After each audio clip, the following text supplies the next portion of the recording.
Are you tired of losing sales because your Odoo store can't accept payments? In less than 3 minutes, you'll install a payment provider and start getting paid today. It's a simple 6-step process.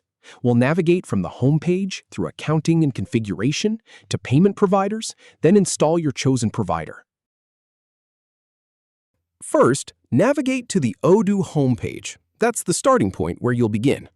Then click on Accounting to open up the accounting area. Now, at the top bar, click on Configuration to get into the settings menu.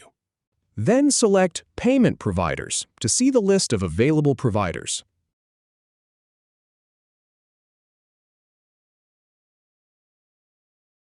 Click on the payment provider you want to add. Just pick the one you need. Finally, click Install to set it up, and you're all set.